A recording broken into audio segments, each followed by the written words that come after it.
Hello friends, आप सभी का हमारे YouTube channel study oriented for teacher पर स्वागत है। हिस्ट्री ऑफ इंग्लिश लिटरेचर हम काफ़ी दिनों से पढ़ रहे हैं। आज हम इस टॉपिक का लास्ट एज पढ़ेंगे।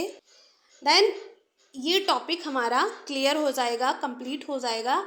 फिर हम इससे रिलेटेड, इस टॉपिक से रिलेटेड जितने भी क्वेश्चन बन सकते हैं उनकी प्रैक्टिस करेंगे एंड अदर किसी टॉपिक को स्टार्ट करेंगे। तो चलिए, लास्ट एज जो हमारी बची है हिस्ट्री ऑफ इंग्लिश लिटरेचर की, वो है मॉडर्न एज। तो आज हम मॉडर्न एज के बारे में जानेंगे। चैनल पे अगर आप नए हैं तो चैनल को सब्सक्राइब करें, लाइक करें एंड शेयर करें। तो चलिए स्टार्ट करते हैं। हिस्ट्री ऑफ इंग्लिश लिटरेचर की जो लास्ट एज है, जिसको हम मॉडर्न एज के नाम से जानते हैं। मॉडर्न एज जिसकी ड्यूरेशन है 1901 टू 1950। फ्रेंड्स, ये जो मॉडर्न एज है, इसी के अंतर्गत एक और एज आती है एडवर्डियन एज, जिसकी ड्यूरेशन है 1901 टू 1914।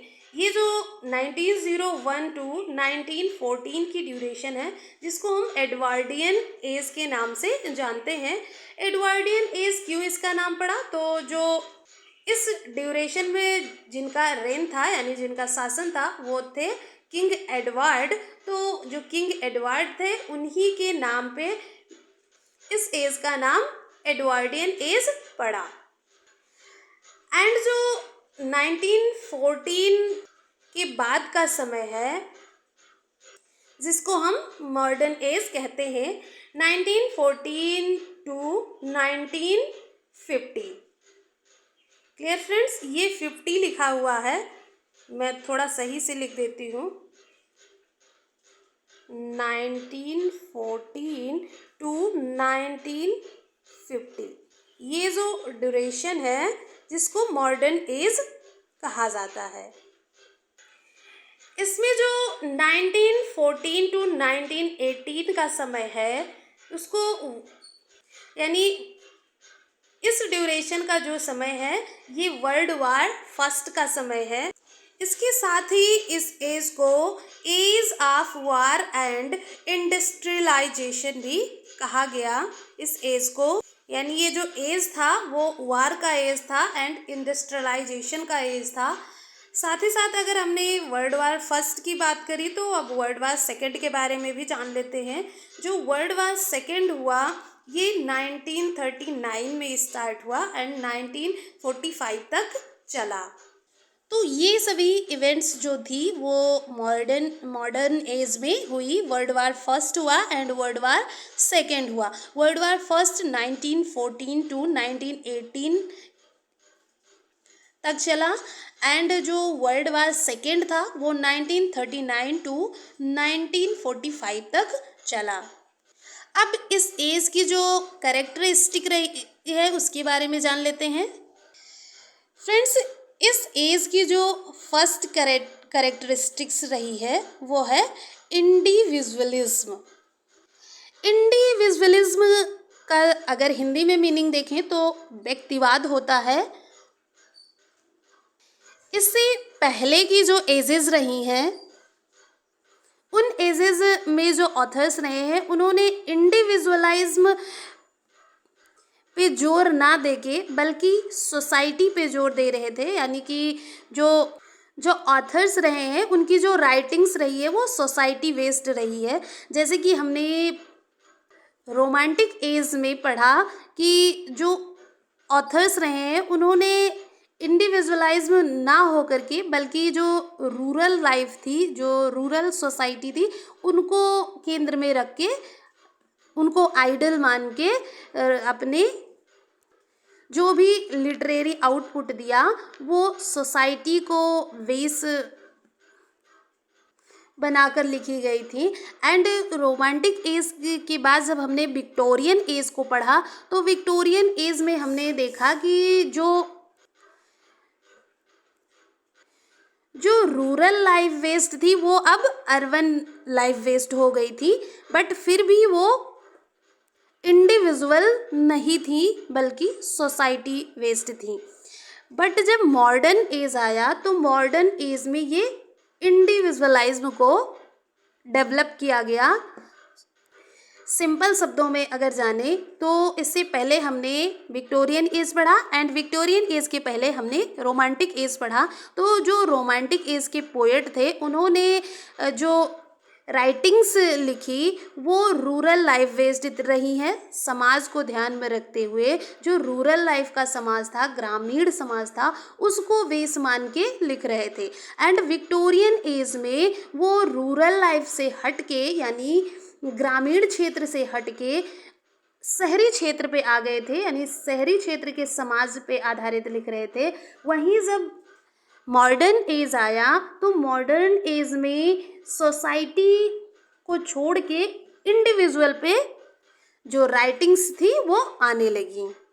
एंड ये जो एज रहा है ये एक्सपेरिमेंटल एज रहा है। एक्सपेरिमेंटल एज का मतलब कि जो ट्रेडिशनल राइम्स रही हैं, जो ट्रेडिशनल राइम्स की स्कीम रही है, उसको रिमूव करके नए नए एक्सपेरिमेंटल टेक्निक को यानी डिवाइस को अपनाई गई। जो टेक्निक्स थी जो अदर एजेस में थी, यानी जो प्रीवियस एजेस में जो टेक्निक्स आधारित रचनाएं थी, उन टेक्निक्स को। तो जो मॉडर्न एज था वो एक्सपेरिमेंटल एज था।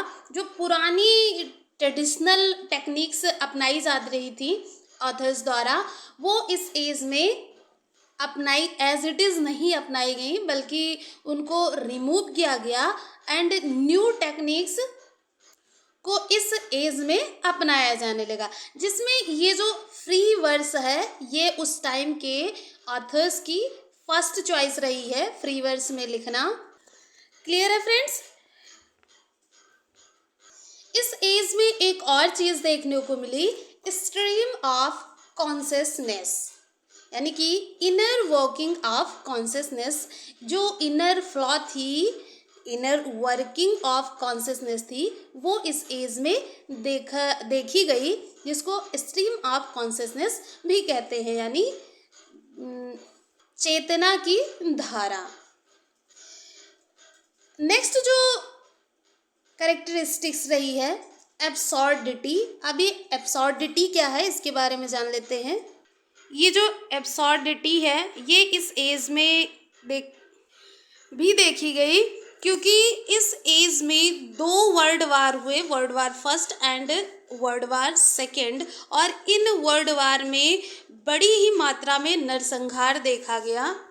यानी जो वर्ल्ड वार हुआ उसमें बड़ी मात्रा में नरसंहार हुआ, तो इस वजह से एब्सॉर्डिटी का भी बढ़ावा हुआ। नेक्स्ट जो कैरेक्टरिस्टिक रही है सिंबोलिज्म। सिंबोलिज्म यानी प्रतीकात्मक। इस टाइम के जो ऑथर रहे हैं उन्होंने सिंबोलिज्म को बढ़ावा दिया, यानी इस टाइम के जो ऑथर्स रहे हैं वो प्रतीकात्मक रूप में लिखते रहे हैं। अब जैसा कि हमने जाना कि ये एज जो रहा है वो एक्सपेरिमेंटल एज रहा है, तो कौन कौन से पोएट थे जिनको एक्सपेरिमेंटल पोएट कहा जाता है, तो जिनमें सबसे पहला नाम आता है जेम्स जोयस का। जेम्स जोयस के साथ रहे हैं Virginia Woolf and T S. Eliot. ये प्रोमिनेंट पोएट रहे हैं जिनको मॉडर्न एक्सपेरिमेंटल पोएट भी कहा जाता है। इसके अलावा मॉडर्न एज के जो इम्पोर्टेंट ऑथर्स रहे हैं जिनमें नाम आता है रॉबर्ट ब्रिज का, जॉन मैसफील्ड, W.B. ईट्स जिनका पूरा नाम है William Butler Yeats, W.H. Auden, G.V. Shaw, John Galsworthy etcetera. तो friends I hope modern age आप सभी को अच्छे से क्लियर हुआ होगा। मॉडर्न एज से रिलेटेड हमने कैरेक्टरिस्टिक को जाना, इम्पॉर्टेंट ऑथर्स को जाना, मॉडर्न एक्सपेरिमेंटल पोएट्स के बारे में जाना। तो इसी के साथ हिस्ट्री ऑफ इंग्लिश लिटरेचर की सभी एजेस को हम लर्न कर चुके हैं और ये टॉपिक यहीं पे कंप्लीट होता है। अब हम इन सभी एजेस से रिलेटेड क्वेश्चन आंसर की प्रैक्टिस करेंगे एंड साथ ही साथ किसी अदर टॉपिक को स्टार्ट करेंगे। तो मिलते हैं किसी नए टॉपिक के साथ नेक्स्ट वीडियो में। Thanks for watching for this video.